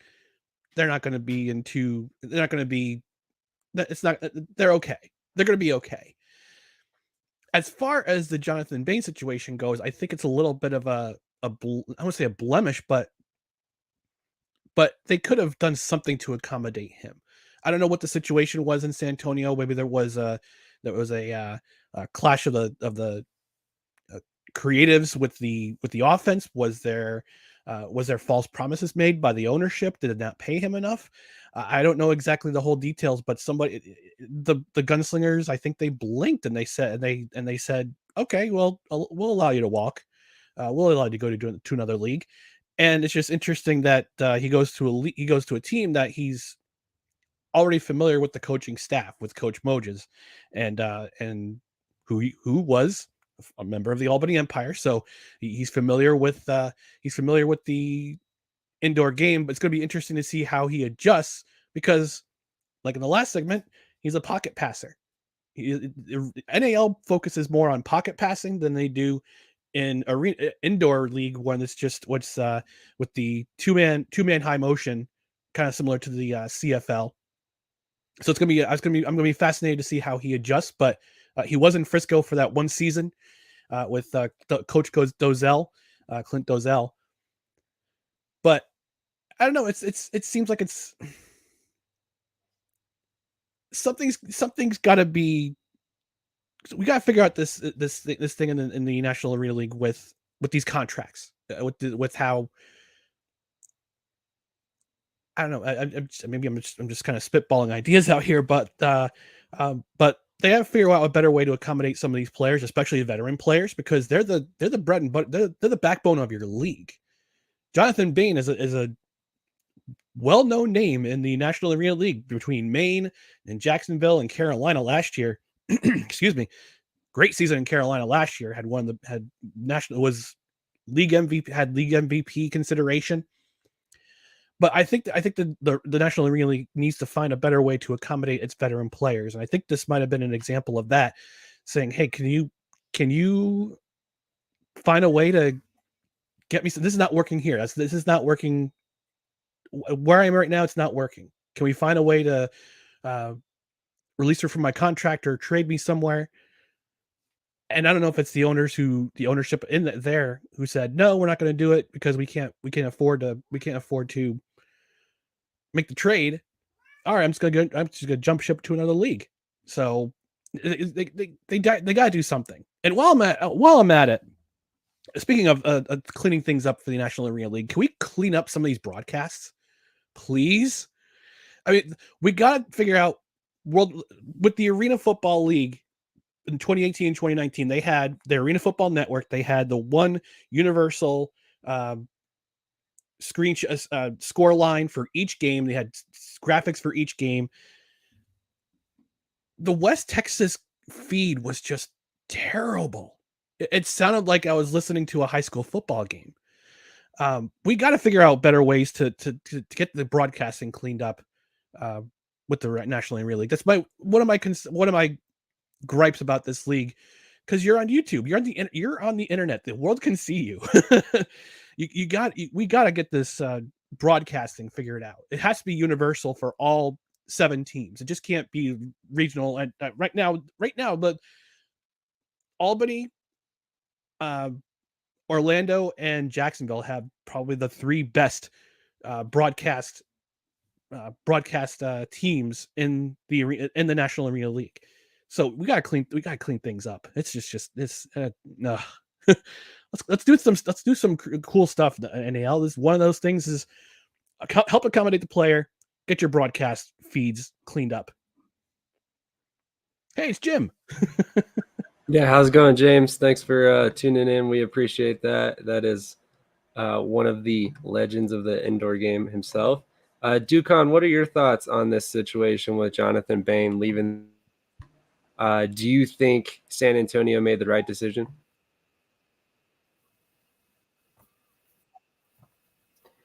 I'll keep my answer pretty simple. I love the San Antonio Gunslingers, and I love Jonathan Bane, and I'm not familiar enough with the situation to comment on what they should have done or shouldn't have done. That's completely fair. I mean, as Ryan just said, they have a very capable quarterback in Arvell Nelson that can step in and play. And so maybe they didn't really need Bane. I mean, I know that's a crazy thing to say about a guy like him, but at the same time, if you're comfortable with Arvell, roll with him. I mean, what do you have to lose, really? But another piece of information that I thought was very interesting is the fact that Jacksonville added a couple quarterbacks right before the season, which I thought was kind of interesting, in particular because they brought in FCF player Ed Crouch and then also a rookie in Conor Blount. What were your thoughts on these moves, Ryan? Well, yesterday at 11:48 a.m. Eastern time, you had alluded me to it, so I'm not too familiar with it.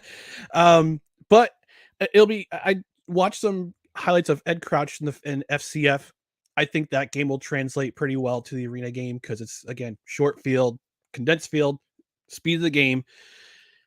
As for Conor Blount, you bring in another fresh quarterback. Maybe he practices in the he's on the practice roster for a bit, but with the arena game, you have to develop quarterbacks. I mean, look at what Sam Castronova did last year in Albany. He was left for dead in Carolina in 2021, and then 2022 he signs with Albany. I'm going, okay, this is an interesting move, but his path projection, just his trajectory of his career in Albany and arena football went up.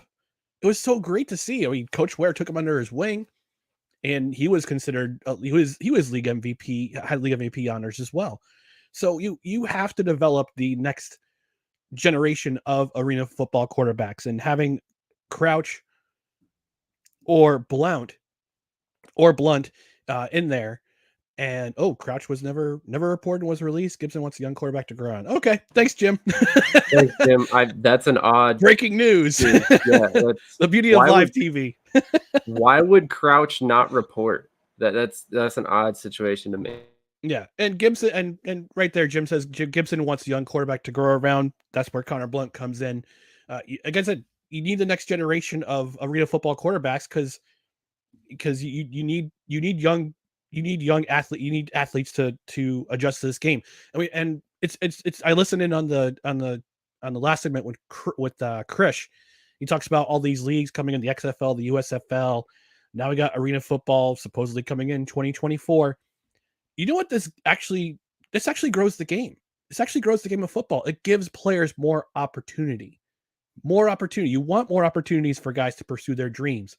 You want opportunities for guys to, hey, I can coach football in the fall, and I can play spring football. I can play in the USFL. I can play in the XFL. I can play in the National Arena League. I can play in the IFL.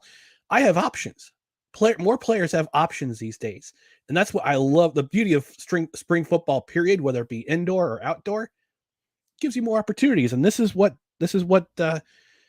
Coach Gibson and Jacksonville is doing with Conor Blount, and until recently, Ed Crouch. So I don't mind. I love having players getting the opportunity to pursue their dreams and pursue their interests, and bringing young quarterbacks in to develop is a part of football, and it's the same thing. It's going to be like that for whether it be the outdoor game or the indoor game. Absolutely. Dukon, what were your thoughts on Conor Blount coming over to Jacksonville? Well, I've got to be honest with you. I'm not real familiar with Conor Blount, but I was about for Crouch, but since Jim Mernier, I think that's how it's pronounced. Let me know if I got that right, Jim. Since he broke the news about showing up, but it makes me think. I wonder if Gibson's also currently pursuing other quarterbacks as well. I wasn't too impressed with Blount's first performance down in West Texas, although he did get the job done. But what do you do when Kerry Starks is chasing you? He's a scary man. He got the job done, and it seemed like in the fourth quarter, especially, Blount looked a lot different than he did in the first quarter. So maybe he turns out to be a flat-out all-star. I know that Gibson and Espinoza worked really well together, and Gibson, I think he has what it takes to develop quarterbacks really, really well if he has a long enough chance to work with them. So I don't know if he's playing the long game. It sounds like Jim was saying he wants a young QB to build around. And man, if this guy turns out to be the guy, I think it's very, very smart, Gibson's approach. I do think that they, because of Jacksonville quarterback history with injuries, I think that they're going to need a good veteran as a backup to come in and or to start, because there's some tough competition in the NAL. And as Ryan knows, Jacksonville the last 2 years has given Albany quite the scare in the playoffs, and now they have head coach Jason Gibson. So I hate to say this, McCarthy, but watch out this time. Bring it. So let's just go right back to you, Dukan. What are your thoughts on the Gibson effect, as you called it, in Jacksonville? So Gibson's he's a good friend of mine. I love visiting with him. I've had several interviews with him. I even went down there to Columbus, which is a 12.5-hour drive for me, just to go catch a game, get some footage, and visit with Gibson. And I tried to get him to sign me as his quarterback. He didn't think that was a good idea. I saw that game tape. Yeah, oh no, I can throw, man. No, I can't throw. Anyway, definitely Jim just barely piped in, said Sharks defense will lead the way until the offense catches up, and I totally agree. Basically, Jacksonville has shown some absolute grit both times the last couple of years going up to Albany. They were just 1 or 2 plays away from representing the NAL championship rather than Albany.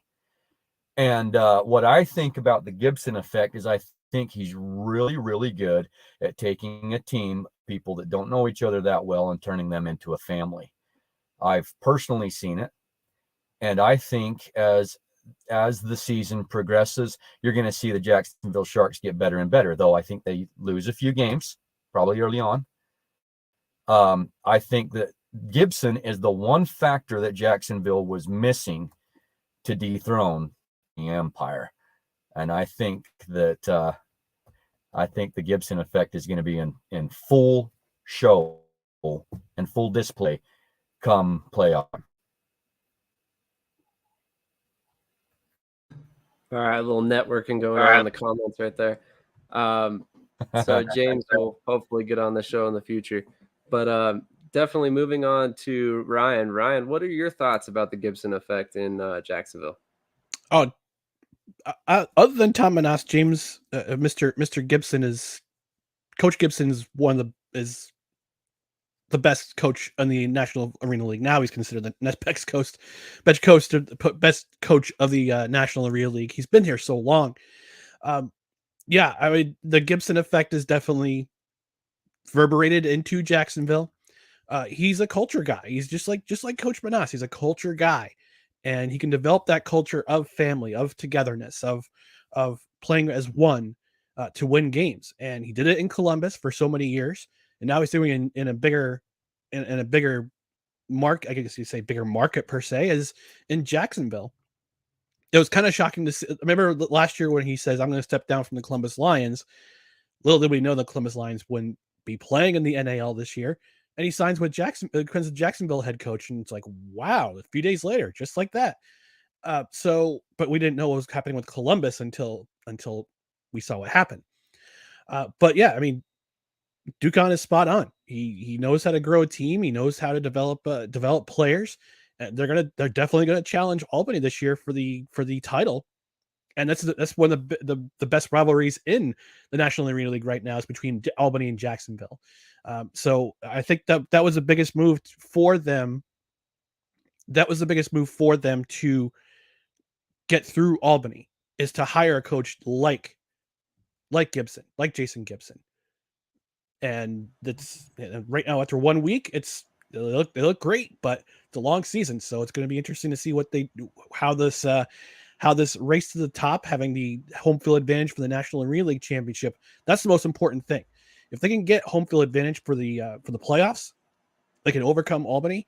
I think the move is definitely is going to pay off. But again, you got to get through Albany first,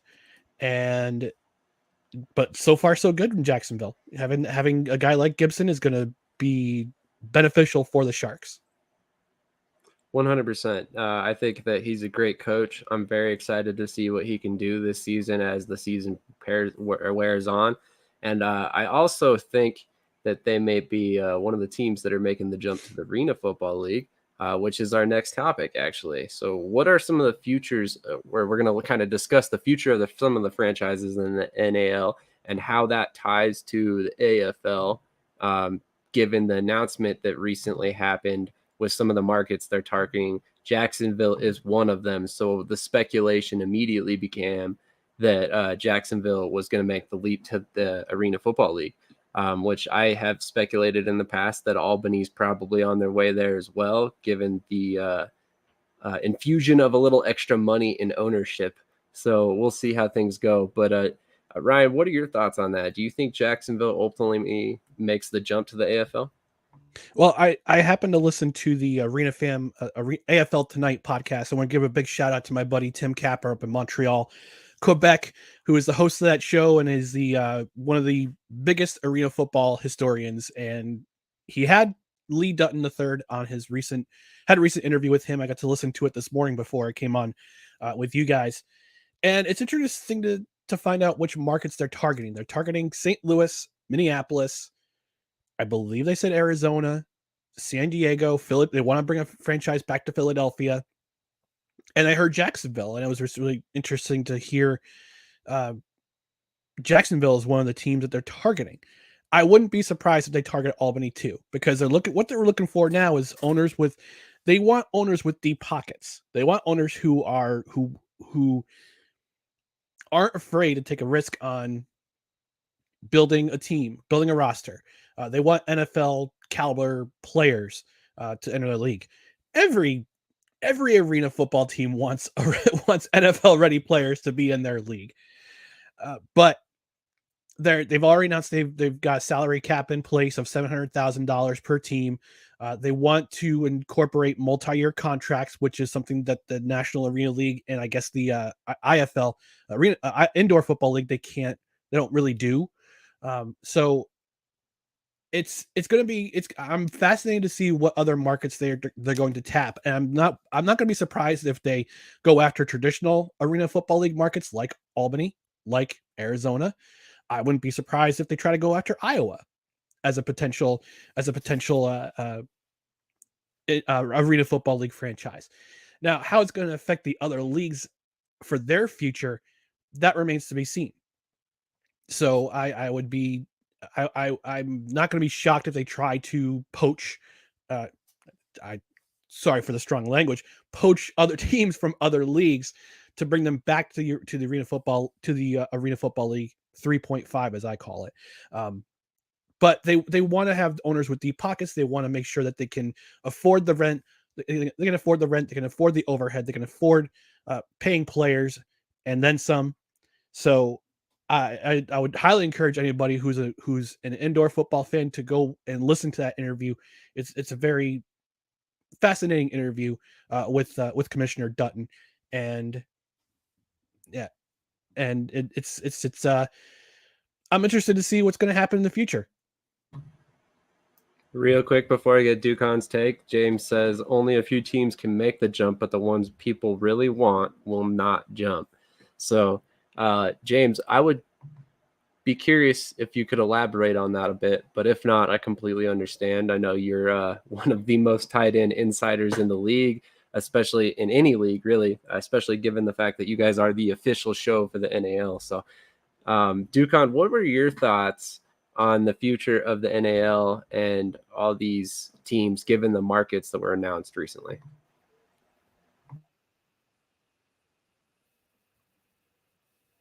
Well, I think that the language that Ryan just used was, I wouldn't be surprised. And when I listened to the interview, that was the same language that Hutton used, saying, I wouldn't be surprised if you got bit by a snake walking in the desert. Be surprised if you see a team in Jacksonville in the AFL. Those were his words, and you can take them as announcements if you want. To me, it just sounded like he had confidence that was going to happen. Now, is there negotiations going on? Probably not. I don't really know. Honestly, I don't see anybody jumping in the first year unless it's Albany, because of the Brown family, because of their connections to the NFL, and because Antonio probably wants as much of the limelight as he can get. And so the only one I see making that jump in the first year would be Albany. That being said, this AFL, I think, over the next couple of years will dramatically shape the entire arena/indoor football world. And I have a tendency to agree with Jim that the teams that fans want to make the jump won't. I don't see Iowa doing it. They've already made a pretty strong statement. They're proud members of the AFL, and they suggested that they intend to stay there. Who knows what Arizona's doing? But there are definitely potentials for that, but without the AFL getting a season under their belt, I see a lot of hesitancy from current teams. That's a fair take as well. I mean, we really don't know what to expect from the AFL. We've heard certain people, including the owner of the Omaha Beef, Ricky Burtz, say publicly that he doesn't think the AFL will ever play it down. So, you know, there are varying opinions out there based on what people know. I, for one, am excited to see what it happens. Interesting. This was one of the teams that I thought would make the jump. Arizona contract with IFL doesn't expire until 2025. James, do you know about the Tucson contract? When is their contract expire? Because I would be curious to see if any of those Arizona teams make the jump, given that Arizona is listed as the headquarters for the AFL now. Previously, it was Philadelphia. And Sam, one other thing that Commissioner Dutton mentioned is that for a franchise to be part of the Arena Football League, they want at least a 3-year commitment to play in those arenas. So a place like Minneapolis or St. Louis or Salt Lake City, they would have to commit 3 years to the Arena Football League in order to play. I like that. I personally think that's a good move for the league. I mean, you want stability. You want to be able to build fan bases around these teams. You want to be able to not only do that, but also have continuity. You know, you don't want what has happened in the IFL or the CIF in recent years where teams are in and out, in and out, in and out. It's really hard to keep consistent fan bases like that. So I definitely think that's a smart move. And I also know that from what I've heard, the money that has to be at least shown, I don't know that it's necessarily a buy-in, but the financial situation that you have to show is a lot more stable than some of the situations we see in the IFL and the CIF, which I think would also promote long-term stability with the league, which I think is going to be helpful for fans that are going to be tuning in for the first time. James says, I don't know, in a lot of these leagues, these contracts have a non-compete clause. Okay, interesting. I'll have to dig into that a little bit. Because, I mean, obviously we have 3 Arizona teams in the IFL. So even if they lost one, you know, I don't think it necessarily affects them a whole lot. But it'd be interesting to see. Dukon, what are your thoughts on this whole situation? Do you think Arizona or Tucson makes the jump? Not in 2024. I think I should probably just elaborate just a little bit on that. Like Jim said, you know, there's a contract 25 for Arizona, and I think that they honor that contract. I think anybody that tracks that contract. Now, NAL has the same thing as the AFL, and that is a 3-year contract. Albany is in their 3rd year with the NAL, and so they're in a perfect position to make that jump to a different league without renewing that contract. Then you get teams like, San Antonio that's in their second year, or West Texas and Fayetteville that's in their first year. They can't consider that without a breach of contract or restructuring, which is possibility, I'm sure. But if the AFL is going to consider a market, I think it's Phoenix. I don't think it's too. If they can't get Phoenix, then I think that they'd probably start talking about that. But wherever Kevin Guy is coaching, the team that he owns is going to be in the league that he's coaching in. That's how I see it. That's very fair. That's very fair. That's fair. I'm definitely interested to see all this. James just alluded to one of the teams that I would expect to leave. I believe Mass's contract is also expiring this season, if I'm not mistaken. Mass would make a lot of sense for me for a team that could make the jump. I don't think financials are an issue there. I don't think they will really ever be for Jawad and his family. So I definitely think Mass is a team to watch. They're also on the East Coast, which I think with some of these markets, you can see that there's a little bit more bias towards the East Coast. So it'll be very interesting to see. A team can't jump during their deal due to the non-compete. They have to wait. Yeah, absolutely. So that's going to definitely hamper certain teams, but it also buys some teams time. Like Ducon just said, I mean, if you're a team that's kind of on the fence about joining this new league and you don't know how it's going to go, why not wait a season anyway? Why not wait till 2024 and then maybe make that 3-year commitment next season, and then you're out in 2027 or after the 2027 season. So it'd be interesting. It's really just going to be interesting to see anyway. Like Ducon said, it's going to shake up the indoor football world in general. I think the National Arena League stands to be one of the biggest leagues affected because the gameplay is very similar. But again, none of us really know quite what to expect, except maybe James, who obviously seems to have quite a bit of information on this situation. But any final thoughts from either of you guys? Ryan, we'll go to you first. Well, Albany Empire start their defense of their National Arena League title tomorrow afternoon at 2:30. I expect to be at the game, whether it be as a member of the media or just a paying customer. So I'll be down at the MVP Arena. If there's anybody who's in Albany, just say a shout out, say hello, come by, say hello. I'm looking forward to this season. It's going to be a wild ride. I think until through August.